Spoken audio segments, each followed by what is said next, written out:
That's why I said, when you know that prices are very high, every trader will look at the market situation at every point Don't look at me anymore because he asked me. So go ahead. Every point in time, depending on the market circumstance, that is how you trade.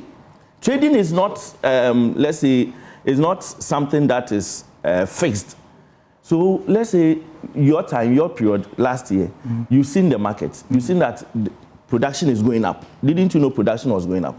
You knew your production was going up. Ivory Coast production is going up. So any trader will know that within the next few months, there's a likelihood that the market will respond and prices may go down. So for me as a trader, if I've seen that and I know the price is high, I will forward sell most of my contracts. And the same way, when the market has a lot of beans, and you know that prices are around 3,000, 2,000, and you are not assured that it will go up, you try to take advantage of spot positions too. So you sell more forward to get clarity and take advantage of spot position. Okay. So it depends on the period. If he asks you a question, be quick with the answer so you can continue. So in 2023-24, your forward sale that you did, what was the implication for 24-25? 2023-24, the market was now rising. The market was now becoming bullish. So every point, every time they were selling. So if you look at the prices that they achieved, every day and specific prices that they got, because they can't sit and wait. So they were selling all the way. The point I'm making is that 23-24, you made forward sales. Yes. And you could not deliver. Because the prices were then going up. Please. You made forward sales and you could not deliver. You projected an output of 800,000 and you forward sold 786,000. Yes. Now, that decision. And delivered. You couldn't deliver 333,000. Yes, because that was a force majeure. You had El Nino effect. You are sitting at COCOBOD today. You knew that 2023-24, there was a weather condition globally that affected Ghana and Ivory Coast. Let Isaac show you his projection. How did Ivory Coast cocoa reduce from 2.5 million to 1.8 million? The same thing that happened to Ivory Coast happened to Ghana. So you see, Samson. Okay, now please allow him. So, Samson, this is a party. Yeah. That forward sold. They made an output, they projected an output of 800,000 and forward sold 786,000. Now, at the time that you announce prices, you forward sell. It is just about when the season is about starting. So are you suggesting that the El Nino occurred when the crops were on the trees and they were being harvested? That's one. Two, that decision of forward selling almost 100%. You projected 800,000. You forward sold 786,000. You could not deliver 333,000. You had forward sold this at 2,600. And you could not deliver 333.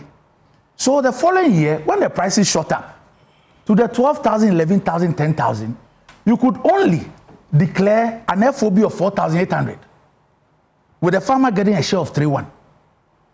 And that was as a result of this, your forward sale strategy. You could not deliver 333,000. That was about a big loss. 45%. Iranda, you're not even putting it well. 45%. A contract had come into existence for the 767 tons. 86 tons that you sold. So if you couldn't deliver 333 tons, meant that the following year, that contract, you were bound. You were bound by that contract. And so you were forward selling. Yes.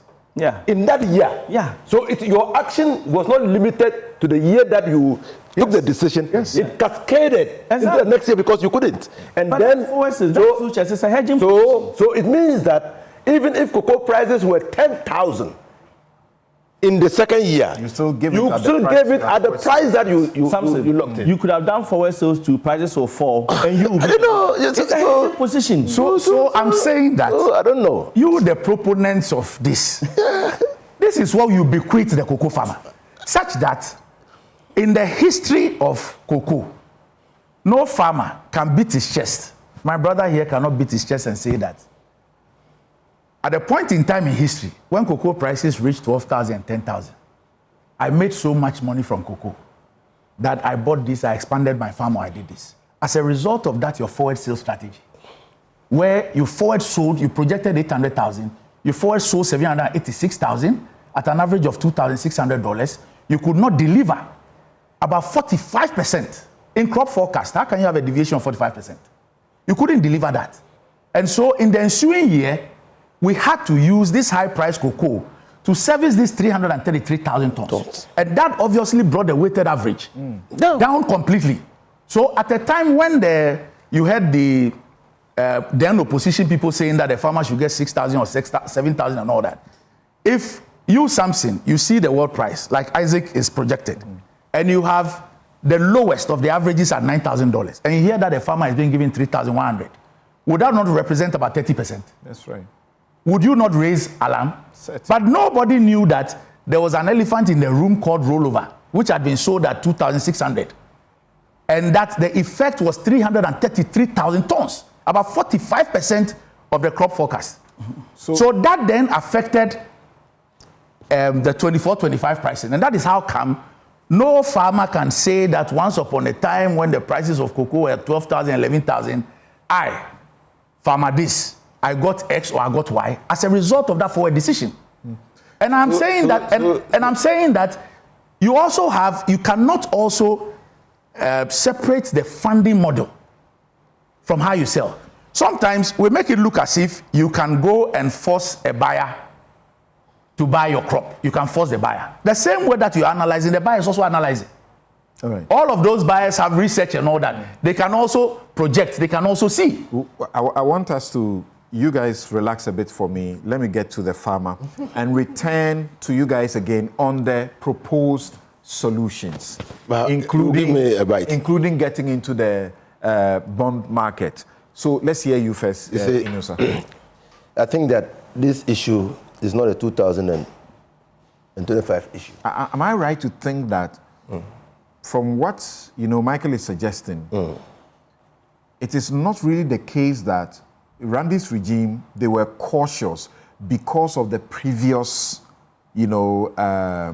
loss from the forward sale. So they were cautious not to do a similar thing. Let me just, because of what you said, let me just chip in some. That thing they did was under the syndication.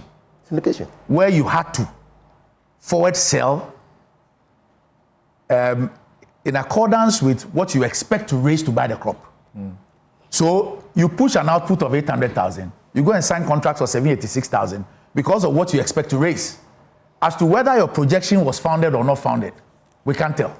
Do you understand what I'm saying? But for the first time in the history of COCOBOD, you have a crop forecast that goes off by 45%. Okay. And that was under the syndication. The last time that a syndication loan was raised and it collapsed. All right.